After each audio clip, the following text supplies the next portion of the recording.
Hello and welcome back to the Electric Punch podcast. As some as you may see, we are now on video and we are apparently in 4K, which is kind of bad for me. I'm more of a 720p type of person. I am not 4K pretty, but for my friends over here, I'm sure that that's great.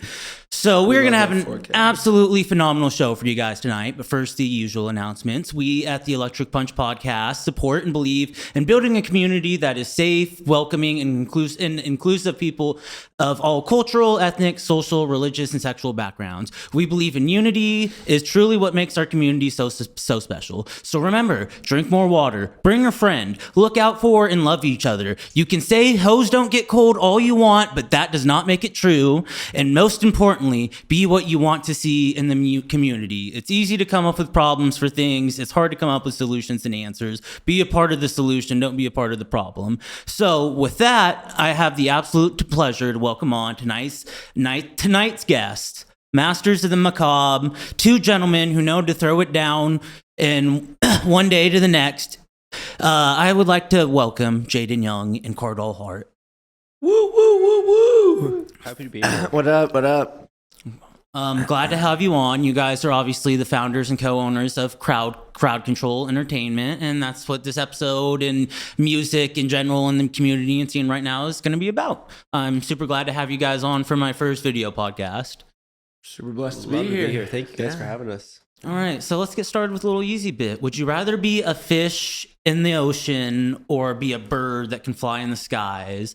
But let me state now, you can't be like a badass fish like a shark or like an eagle. You're gonna be like a guppy. You're gonna be like a guppy or like a pigeon or something like that. Bottom tier. Man, that's a good question. Immediately, I don't know why, but my mind went to flying fish because they can like jump out. they can do both, bro. Why best not? of both worlds. Where's the loopholes here? Oh, it's a fish, bro. I'll count it. I'd probably take a bird. I feel like call it a bottom tier fish. Everything in the ocean's getting eaten up quick. Yeah.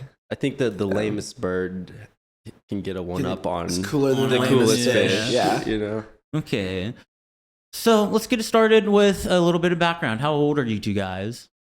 Big 2'5". Mm-hmm. 25, yeah. 25. All right. So how did you guys kind of meet and get to know each other? How long have you guys been friends for? I was actually on the way here. I was looking at my thinking camera about that roll, shit too, trying to figure out the date. I know it was at a futuristic show. Yeah. At the Roxy. Rest in peace, Roxy does not exist anymore.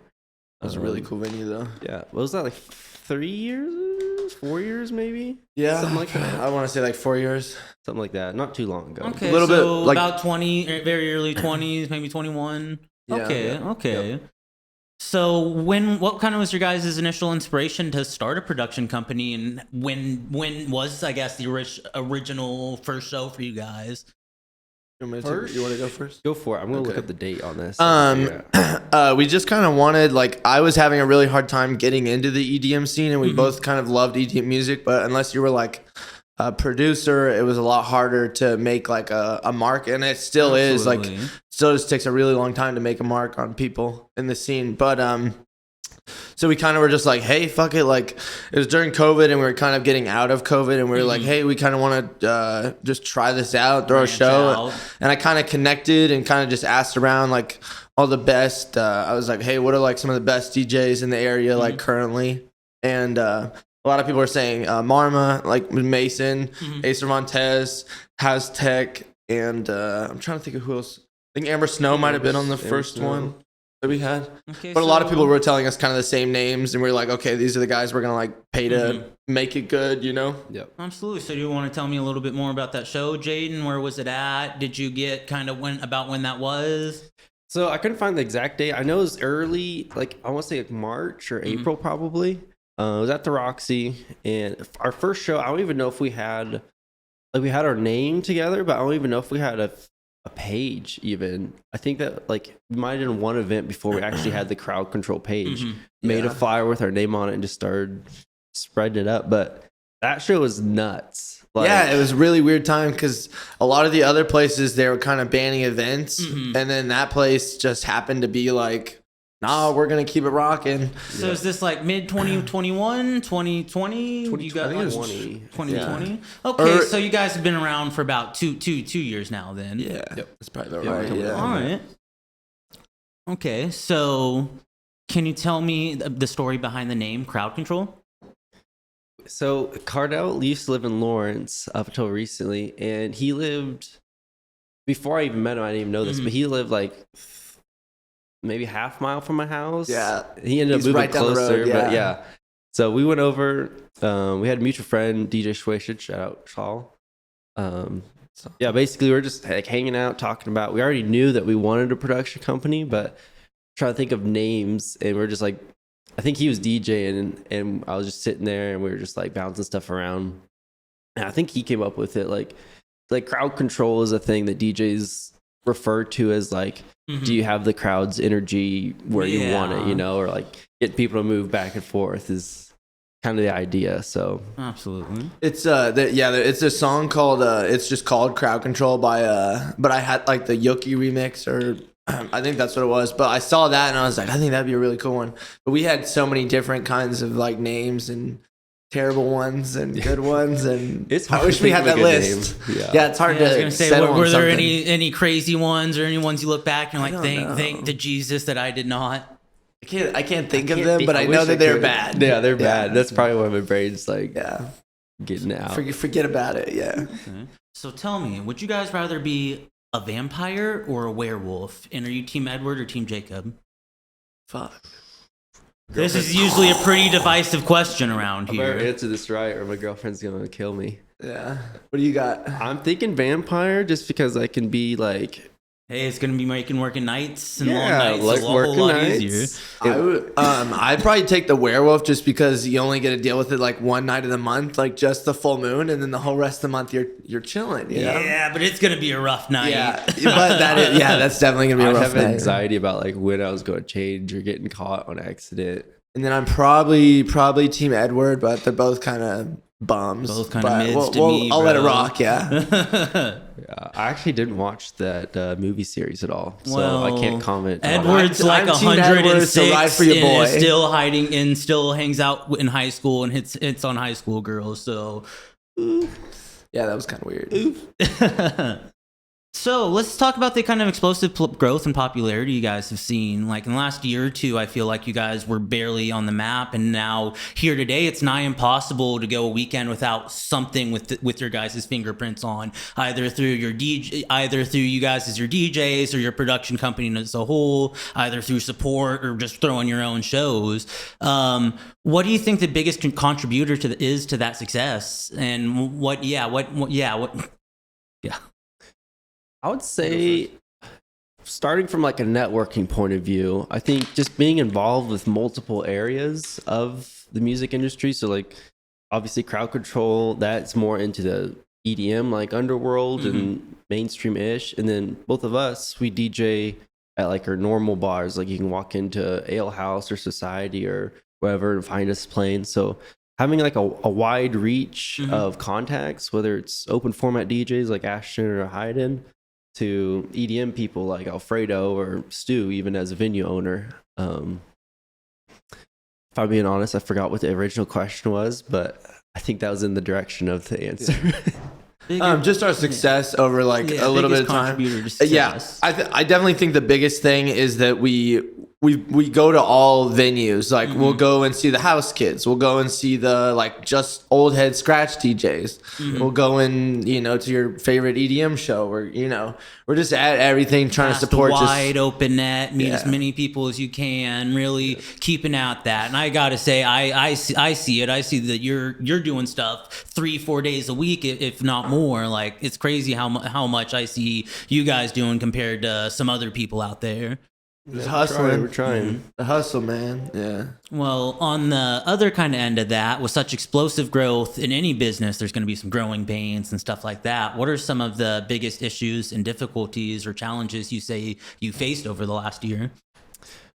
I mean, I think anybody who gets into throwing events will like really quickly realize like, oh man, I didn't think this needed to be thought about. Like, There's a lot of things you don't. yeah, think like of. who brought the wristbands, or like who do we have a door guy or do we have media people? Because that's like really important to like, yeah, your event was cool, but like everybody who wasn't there, how are they going to know about it and come next time if you don't have, some, they're going to talk about it. But if you have pictures or a video recap, it really helps. So I've definitely figured out through DJing and through the with that too as well that it's just you got to like show people that it was a good event. Like you can't like anybody can be like, oh yeah, that event was cool, but you really don't get like the severity of how cool it was. Like 420 Fest, when we got our recap of that and like pictures of that, everyone was like, oh fuck, I like missed out, So word of mouth is one thing, but having that media showing off all the badass shit you did, that really I understand that from a marketing perspective completely. And I think that that's taken us farther as a business as well as in both of our DJ careers. When you have enough money to put money back into having like at all the big events, like you want photo and you probably want a little bit of video, so or just finding kind of right people to deal with or right people to work with. And I think that all helps though. Yeah, I would say also overall. like the thing that a lot of people don't realize is that like when we first start going to shows and you see all these people here and we know how much we paid for a ticket, you're thinking like, man, whoever's throwing this is like rolling in money. Like they're making a 50 making some grand fucking bank, which does happen occasionally. But I mean, most of the time you're really like, there's a lot of budget that goes into it, whether it's your venue. Like we try to pay our artists like really well too, because they deserve it just like anybody else. A lot of the costs that people don't think about, like a lot more shows are negative or break even than most people would think. I would say at least on the smaller to medium scale of shows. Absolutely. Also, other things come into factor too. If like another show's that night or just, what else is going on, all of it kind of affects, the outcome of the event. Absolutely. 100%. Okay, so what are some of the shows that you guys put on that you are most proud of having a hand in, or being a part of? Let's see. Kind of a cop out, but definitely 420 Fest. 420 Fest is pretty lit. It was just really cool having, we want to put on every DJ that we know or, up and coming DJs that we see that have talent. And it's hard to put everyone on like one night show that you only have like, 5 hours to work with or 6 hours or whatever. So having that, we could have all the homies at one thing. And then how we did it was we made it so the DJs they were basically like selling their own tickets. So however hard you worked for it, that's how much you got paid. So you could have gotten like $500, you could have gotten $30. You know what I mean? Yeah. But and then having that gives you like a little bit of fire under you. Like especially me, like I was like I want to go sell these tickets because that's right affecting my pockets. Yeah, so. Absolutely. Well, speaking of 420 Fests, it was obviously one of your first big productions, which is quite the undertaking. A music festival in general is going to be hard. So, kind of, what did that look like for you guys? How did the logistics of it go? How did you go like from choosing how did you end up finding a place? What kind of inspired you to make it in the first place? What made you decide 420 Fest? Was it just because you landed on that weekend? So 420 Fest is actually it's been a rock and hip hop and arts festival in Topeka, and it was actually its 10th year. Okay. I didn't even realize that until we got involved, but I didn't know either. It's been running for 10 years, and the organizers there, there's a few guys that do it, but one of my contacts, DJ 151, he asked, "Hey, we've never had an EDM side to things. We've been seeing what you guys are doing. Would you want to bring EDM as a whole nother stage?" So I was like, well, shoot, I think we could do that. So it was already called 420 Fest, and they already had the venue, and they just gave us a big section, and they said basically make it happen. Yeah. So that's kind of how it went down. And how much time ahead of time did they give you to like plan everything out? Did like a few months or? Obviously, I'm guessing they didn't just like drop it on you and like set this up real quick. Yeah, I think it was at least a few months. I want to say like 3 months or so. It also kind of started out like I didn't know how serious it was going to be. So when he brought it to me, it was kind of like, hey, this guy wants me to book this show. And then it kind of evolved into like, okay, we're going to like actually, fuck some shit up here. Yeah, and put some money into it. It went from us picking out some artists that we thought would be good to us picking out the artists, making the flyer, organizing all those artists, bringing the stage, bring all the sound, bring all the lights, bring like every bit of production basically.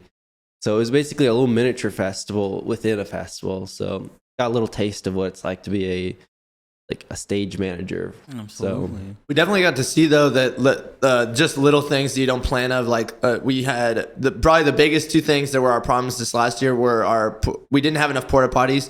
There were porta potties. There was probably 6 to 10 total, but they had a lot of them in the main part of the festival, and then our stage was kind of its own ordeal, and then we only had one at our stage. So when we showed up with fucking 200 to 300 people, that was a little rough. And then, but I think that was the biggest thing. I think the rest of it went pretty smooth. The rain was a fucking bitch. oh yeah, My allergies weren't great either. Yeah, at the end, I think it was one of the last couple sets on, at least I think it was maybe the last night too. We had CDJ set up and everything, and it's just starts to sputter a little bit, rain, just tiny bit, and we're like, man, they have maybe 20 minutes left in their set.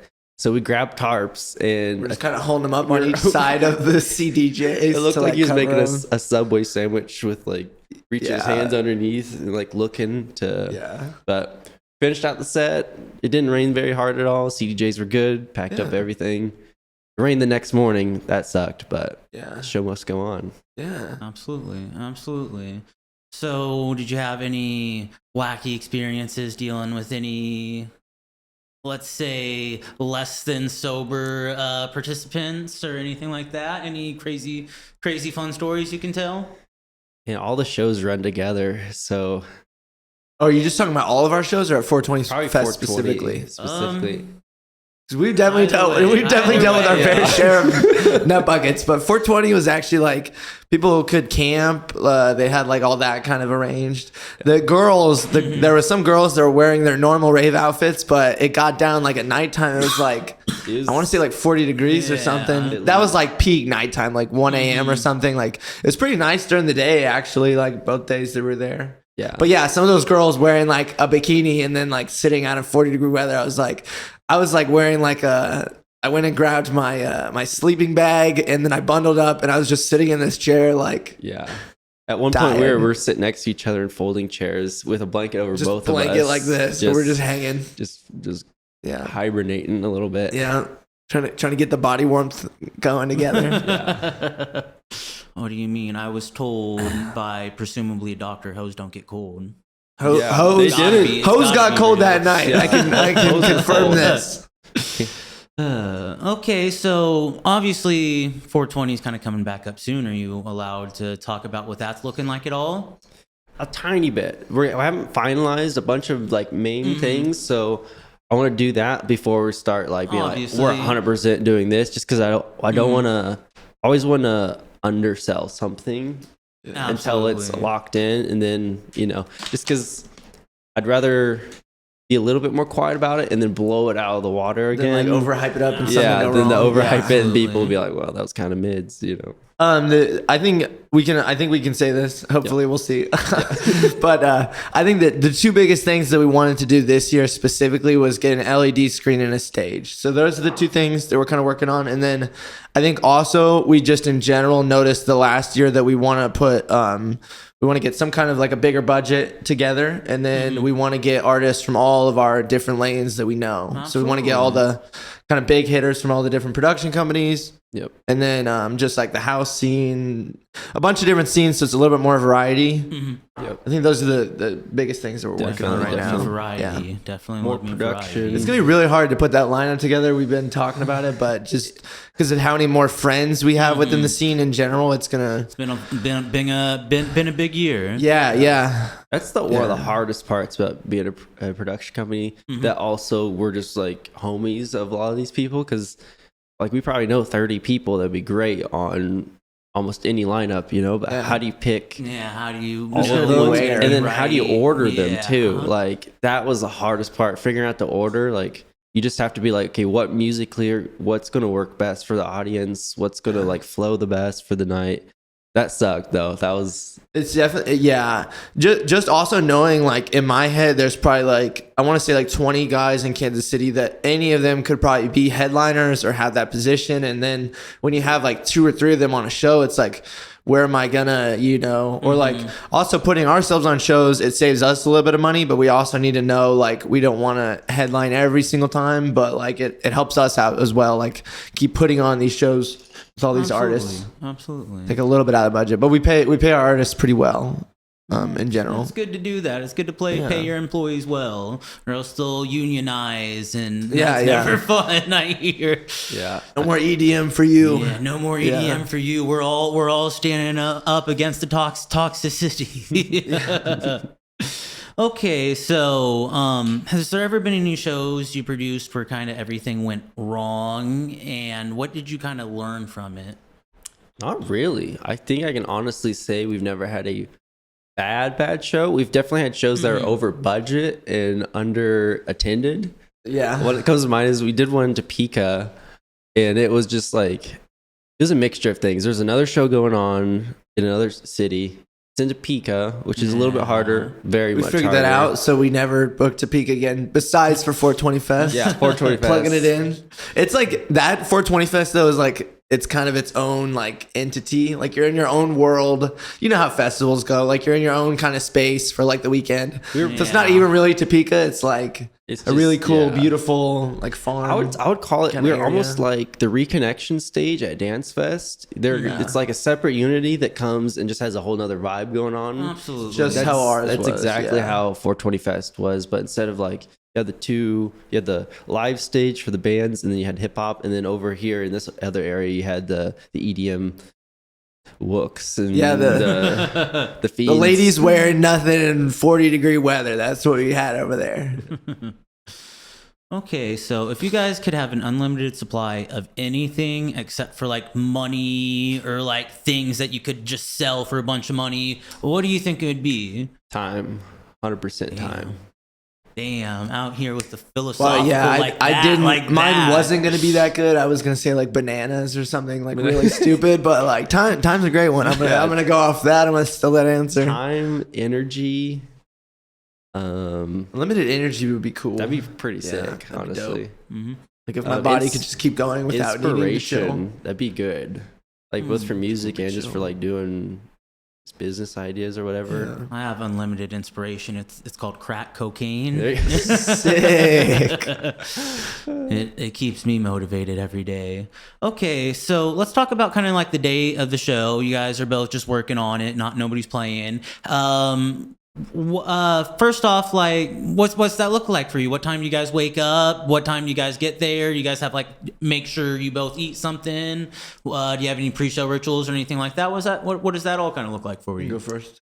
I've been kind of slacking on my pre-show ritual lately, just because we've been like in the last year especially, we've been playing so often. It's more like a job versus or it's not like a job, but it's slipped more towards that direction versus a like, okay, this is an event. If it's like your one show of the month or your one show that week, but we usually play like 2 or 3, so it kind of it blends in with everything. I try and just get food in me. My anxiety is like terrible. Yeah. And then if you own a production company, you know that things come up along the way and you have to kind of deal with them and how they go. But usually I think we kind of just like, I'll message him and be like, hey, this is what I'm bringing to the show. And then this is like, what are you bringing?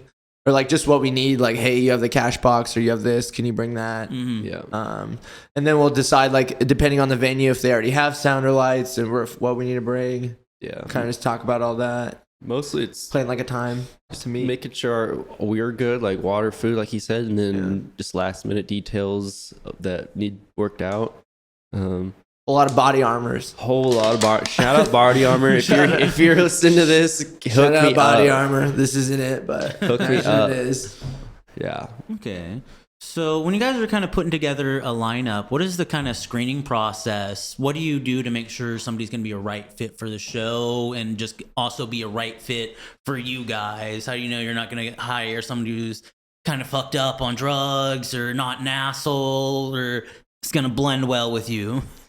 That's a great question. Well, that happens every now and then. You still get those bad ones in the bunch every now and then. Perfected that. I would say basically just meeting them and almost always hearing them play beforehand, whether it's like at open decks. Like that's probably our best resource for seeing people that we don't know is open decks or somebody else's show.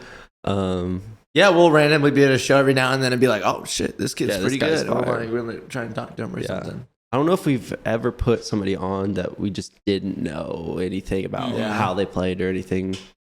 I think we both of us care a little bit more about like the personal relationships, and we need to know that they're like so, we really want to put on, you know, people that we think are like good people, you know, all in all, and have like the right intentions, or if right they energy. You don't want to yeah. just go, even if they have badass music, what if they're kind, like I said, and I say it kind of in joke, but really some people are assholes, and you don't want to kind of support that energy and shit like that. And I get that completely. I'd rather have somebody with 80% talent or 80%.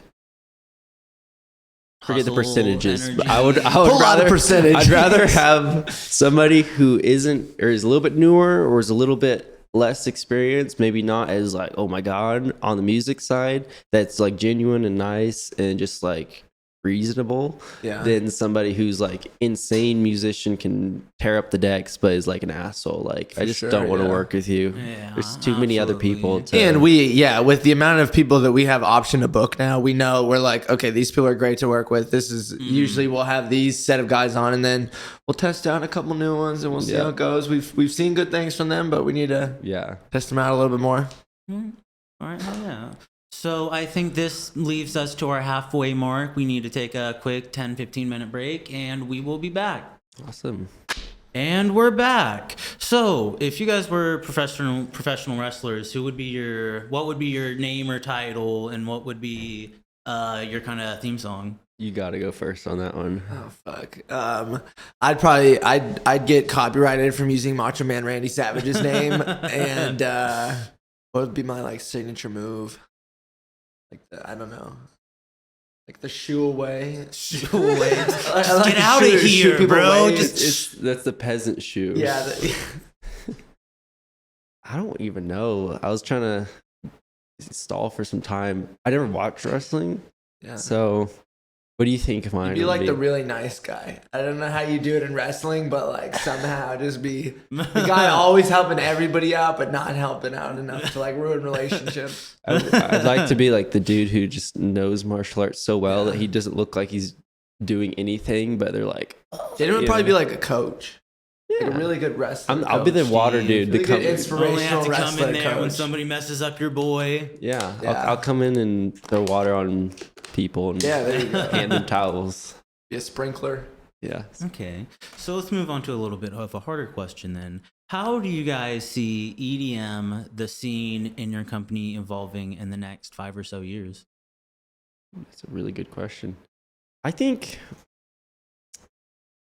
being in Kansas City, I think we're seeing a whole lot of, we were just talking about this before, but I think we're going to see a lot of expansion, hopefully. Absolutely. If you want to take this in the next 5 years, we're going to be having some of the World Cup. They're moving the stadium to more downtown Kansas City. How do you think some of those things will also affect the community in the next 5 years? Well, I'm not an urban engineer, so I can't speak on the parking situation or the things that people are annoyed about. I bet there'll be a little bit of traffic. But I mean, every big city has traffic issues, so at some point you just got to realize I've lived in some other places. Our traffic is not that bad. I've been to Miami. I've lived in Florida. I've lived in Portland. I thought Colorado traffic was terrible when I was down there. Yeah. I was also probably just with a bad driver. Shout out to Oni. Shout out Oni. Yeah, I think it's going to get better, though. Like, we just had Breakaway coming, was huge, in my opinion. We had EDKC. I mean, that's just going to get bigger and bigger. Probably more things are going to pop up more. Absolutely. So, how do you see yourself and you guys doing 5 years from now, long term? Are you guys still obviously working with 420 Fest? Do you have more plans, obviously long term, of another festival, or? What are your some of your 5-year plans? Probably our own festival, honestly. I think we could just throw like 420 Fest. We're kind of working with other people. We kind of want to do our own festival. And then I mean, just this year, we'd probably like to start bringing in some bigger artists and get like a good venue that we can work with, like a good basis. And then I mean, I'll have to gauge. We'll both have to gauge where we're at because we kind of have our feet in multiple different ways, and I want to see how my DJ career also goes. Because in 5 years, if I'm like on tour or something, it'll be a lot harder to either one of us. So but we'll see where we'll be at. But I mean, any one of those things would be awesome. You know. Basically, right now, like growth in any of these areas is positive for all the other areas. Absolutely. So, like, if crowd control grows, it's good for our careers. If us individually grow, it's good for everything. Yeah. So, just up, I would say, is our main goal. Just keep leveling up, baby. Keep leveling up on that rocket ship. Yes, for the moon. To the moon. Okay, so what does the word plur mean to you specifically? And what do you think it means to the community as a whole? And do you think it's prevalent as it used to be, or do you think it's kind of gone away? So I think the idea of peace, love, unity, respect, if I got all those words right, I think the idea is amazing. Mm-hmm. And I don't think it should be an EDM thing, personally. I think... Don't be a piece of shit. Yeah. Absolutely. At the core of what that means, like traditionally, I think it's just... Kind of treat people how you want to be treated, and respect each other, love each other. Yeah, it's nothing new. Don't be a dick. Don't be a dick. Like the 60s are known for being like, oh, peace and love and stuff. I think Plur's kind of like the modern day equivalent of that. I think there's definitely some people in the scene that like always ruin stuff, but I think the majority of the people you'll find at events, like it's really cool. I think it's a cool thing to teach new people. And once you've been in it for a really long time, or you're in a production company, or you see a little bit more, you see all sides of the EDM realm, it can definitely like go to shit sometimes. But I think in general, like it's still really good. It's better than not having a model and just being, like lame. I will say like the idea of Plur and the actual, when it comes down to it, like if that's being utilized in like every day, that there's a big difference there sometimes, and that will lead some people to be like, Plur is dead or Plur is dumb. And like a lot of times they're absolutely right. There's none of that type of thinking.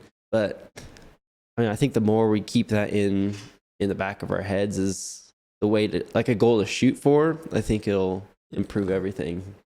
Absolutely. I definitely think also when you're in the scene a little bit longer, like, I don't keep my candy on me at every single show, and I'm not doing that every single time, but I still think it's a cool thing to like meet new people and, exchange like stories or bracelets or whatever.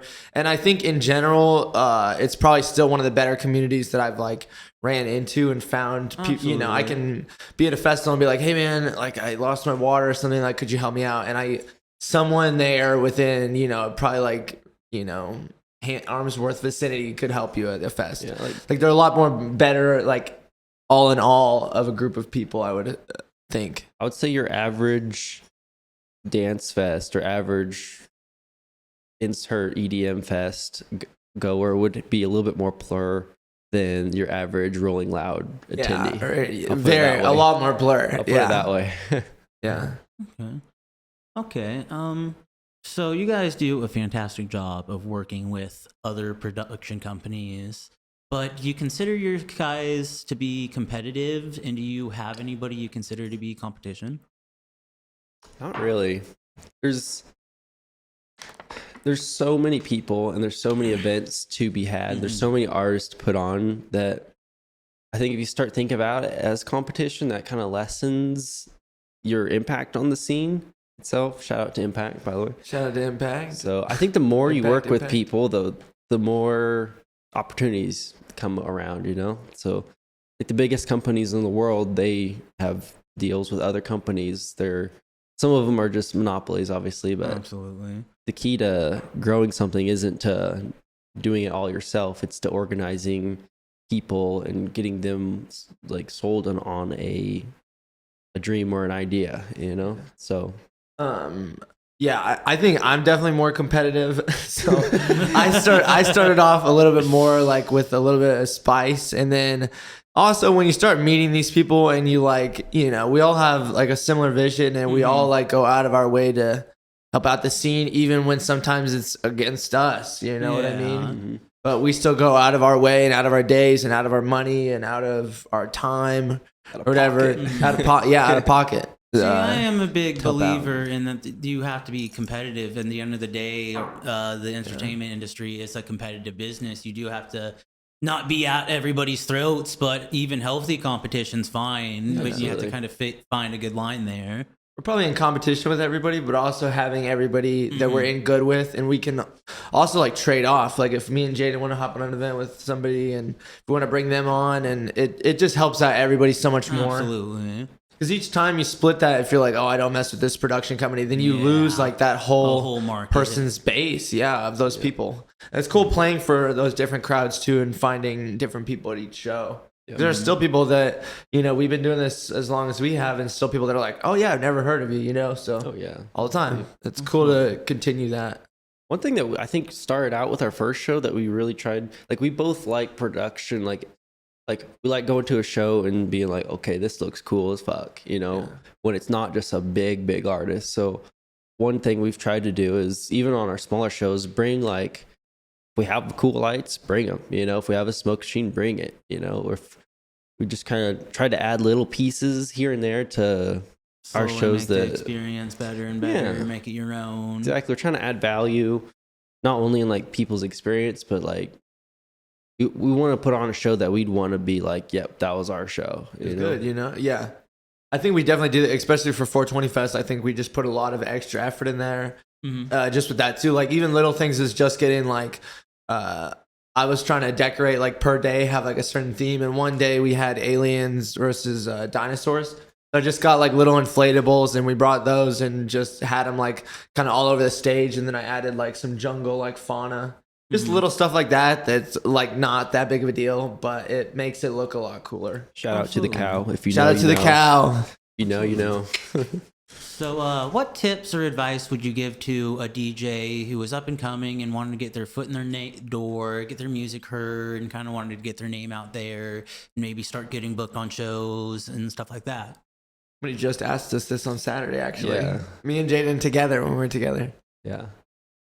Network, be nice, and practice, I think was the three things we said. Like practice your craft, obviously. Yeah.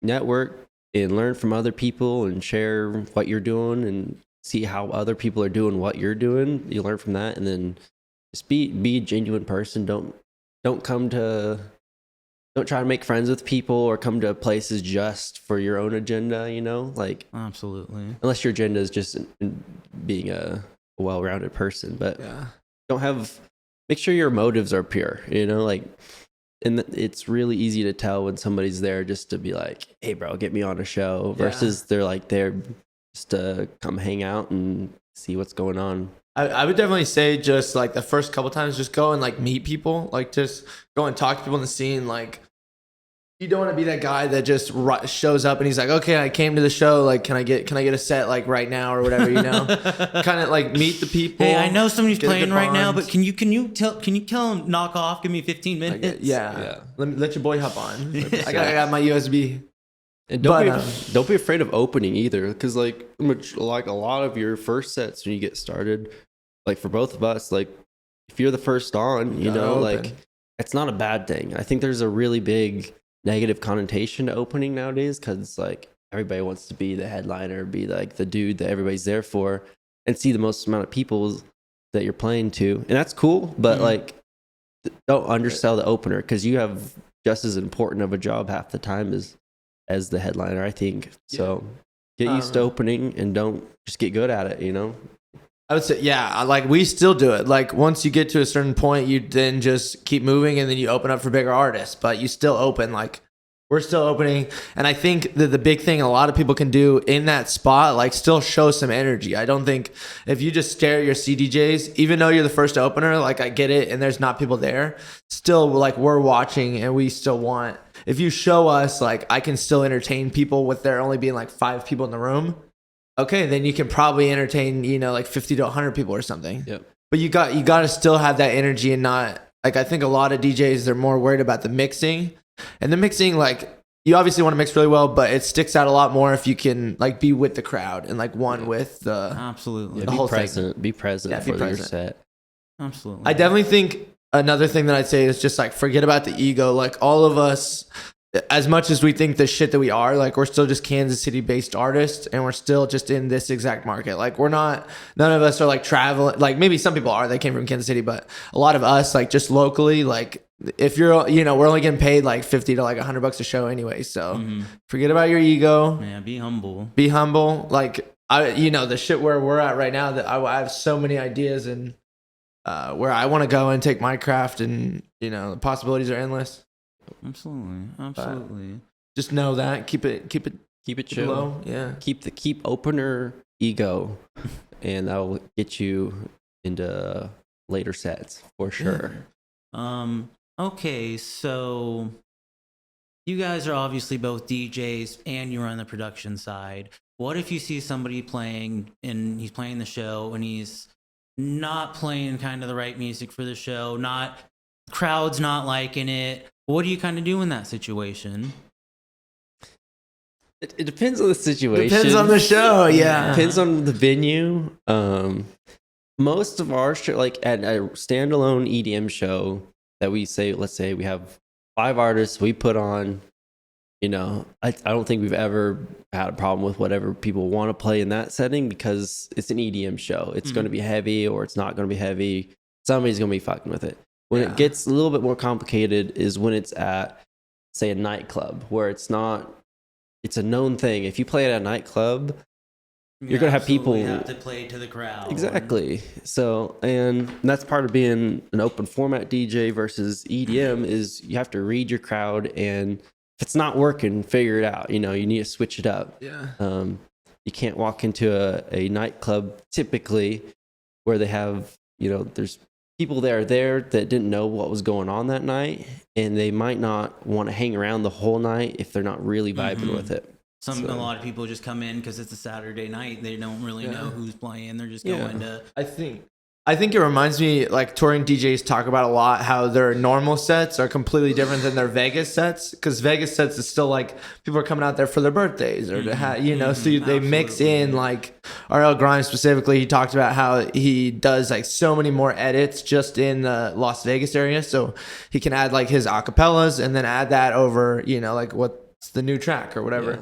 But mixing those two and having some shit people can sing to, and then add in for phase 1, that was like, if anybody was there, that was one of the harder sets that I've done. But I knew like for that set, you got to adapt, and that's what those people are going to want. And I still added my like flair in there and how I usually play.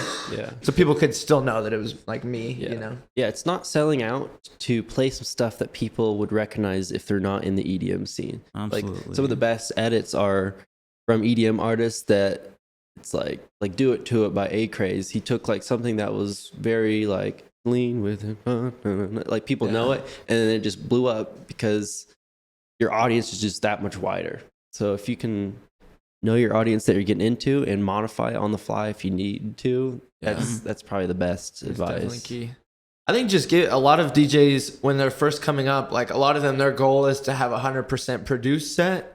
I think that that's cool, but I think people need to add in their acapellas and other stuff over that to give something. Because honestly, like if you're locally, unless you're like really, really good, not everyone there is going to know your songs, and they're not going to know where the drop's going to go or whatever, or maybe they don't even care. So you got to have something that people can latch onto and then add your artistry in it, I believe. Absolutely. Like I made a bootleg recently that was Laffy Taffy into one of my songs, so people got to sing that Laffy Taffy part, and then it went into like the drop, and then still people aren't just like put off right away.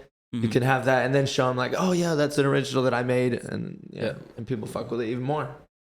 Sounds cool with the acapella. It's a positive bait and switch. It's get them going on something and then see if they like a new spin on it.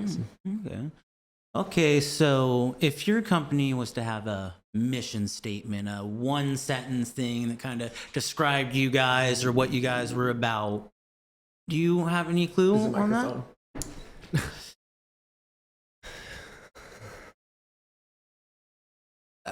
All the things that are running through all the things that are running through my head are like drink water based or like Drink very water. cliche type stuff. But hey, I don't know. I'm a big hydro homie, man. We don't joke about our yeah, water. I mean, I think it'd be something along the lines of like just go out of your way all the time to like help out everybody. yeah, just Something along those be a lines. good The person, best drink you water, that and you have can fun. be. Especially like I think just help people out. Like that would be, you know, a lot of us try and we go over and beyond for a lot of the DJs and we become friends with them and get involved in like their lives. And we, you know, if anybody needs any help, you know, if anybody was like, hey, I just got in a car wreck, can you come pick me up? I'd, you know, probably help any of the guys that we put on. 100%. Building more bonds with people, I think. Yeah. Okay. Good question. Good question. Yeah. Very loose answer. I wish I had a longer time to Yeah. think. That one's a good, like, That's we need a solid. good mission statement. So, if you guys were to throw a charity or benefit concert for something that affected you, what do you think it would be and why? Man, good ass questions. You want me to go while you're thinking? Yeah, go for it. I still want to do this, I think, down the line. I want to do like a Kicks for Kids kind of thing. So everyone can donate like shoes. I love fashion a lot, so. But I think that every kid could, you know, especially kids like growing up poor, could use a really nice, like one good pair of shoes, you know? Yep. They could stun on a little bit, some J's for the kids that, you know, weren't made for J's. J's for the kids. J's for the kids. J's for the kids. Love it. That's not what we're going to call it, though. Yeah. But that'd be sick. That probably, I'll put my stamp of approval on that one. Yeah. Yep. That's a good one. Or like cancer, you know, any of the other like really fucked up things, you Yeah. know. Okay. So for Dance Fest this year, you kind of had like a little cult of personality going on. You had like, how many people were in your group? There was at one point I counted 18 DJs. 18 people walking around, Yeah. carrying your flag, repping all your guys' merch and shit. How was that you assembled? What'd you call it earlier? The camping squad? The entourage, yeah. Entourage. Yeah. I don't know what I call it. That's earlier, gotta be a nice feeling for the ego. That was fun for sure. Like, it's basically just the friends, you know? Mhm. And then like 18 of those people were DJs that are in the squad or that we put on before. So it was basically just the last couple years of our friends that happen to be in the music industry built a really, really cool campsite. And so it was just like the default place to come hang out and camp for a lot of them. It was a beautiful campsite. I was part of Entourage. Yes, sir. 100%. You're in the game. I think we also had Jayden's collected over the years a lot of tarps, so we could like thoroughly mark our zone with tarps that a lot of people that usually they cost a lot more, but we just got we have like 2 50-foot tarps, so we just kind of covered this massive area, and then Jayden hung up these really cool triangle things, sun triangles. Yeah, like canopy, Cool. deck canopy things. They're stretchy. And then we had, I think having a sofa at a fest is a huge thing, but I mean, just a lot of people that we already know in this area specifically, just now that we know as many DJs as we know, we just kind of all camp together. And I like being able to walk back to the camp with homies or just run into, I think that's a whole thing too, like just the adventure of who you're going to run into back at the campsite at the end of the night when you're under the influence of something. If you were to give some advanced tips for the next festival survival guide, what do you think it would be? Ooh, Advanced tips. Advanced I tips. know what I got. You do yours. I'm saying for sure, if you're going to a fest, liquid IV every morning. Straight up. And if you're struggling and you want to get it down quickly, liquid IV, put it in a water bottle, and then beer bong it, and you'll be good. Liquid IV. I did that every single morning. Yep. That and then Rave Aid if you're taking any other kind of influences. Rave Aid is Rave Aid's amazing. amazing. I would If say you haven't looked it up, if you're going to invest in drugs, go invest in some actual nutrition thing to help you out or supplements. test your stuff. Test your stuff, Test your guys. stuff. Yeah. Don't be idiots out there. Okay. Yeah, I would say a good flashlight was probably very high up on my Flashlight would be list of nice. things I really liked having. Poncho, we talked about a poncho earlier if it fucking rains. Oh my god, I Get didn't even your bring a coat ponchos. last year, and by the end of the weekend, I had my air hammock draped around me as a poncho because Jayden brings the craziest things and then forgets the most needed essential things.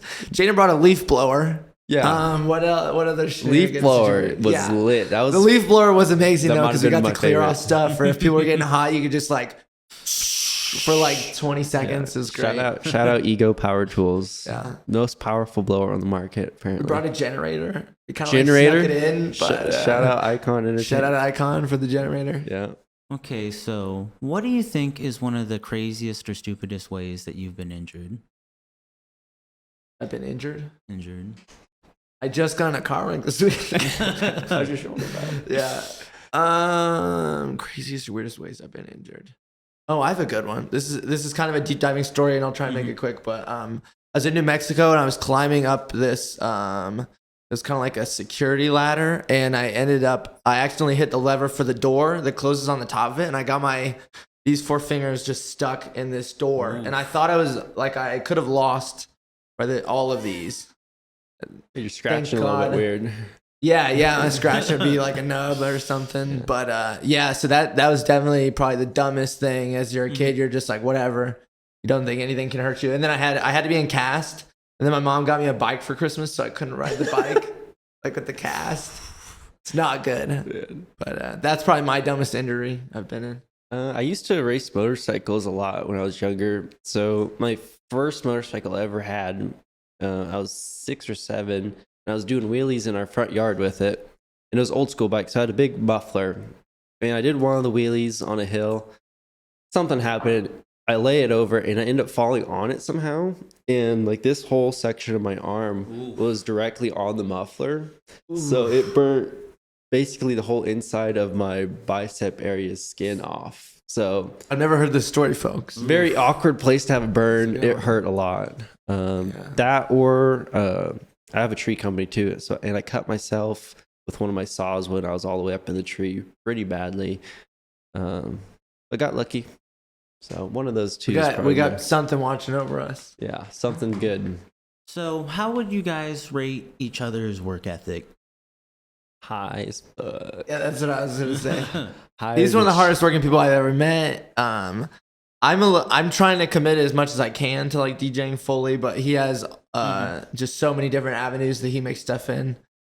Like, yeah, one of the hardest. And I think it's crazy just watching you evolve as a DJ as well, and see just both of us just kind of evolve from being each other's friends and seeing where we're going. Yeah, I've definitely learned a lot about DJing from this guy. Like he got a few years head start on it, and then I'm coming up and walking in his footsteps a little bit, and then we kind of like met, and we were like, oh my god, we could do all this cool stuff together. So it worked out well. Oh yeah, hell yeah. But I think anything that we do, we want to be, really good at it. I think we're both competitive, but not like we still root like any of our people that attend our events. Like I still want all of them to succeed. Absolutely. Like we've built a really good group over just like going to stuff like again and again and again, and just being friends and seeing other people outside of just listening to music. Like I would go over to these people's houses and just like hang, or if somebody's like, hey man, my anxiety is like struggling today, do you want to go get like some lunch or something, just building a really good team. People around us. So if you guys could choose tattoos for each other, what do you think you would have the other one get? I'd get some really shitty neck tattoos. Oh no. What'd I get you?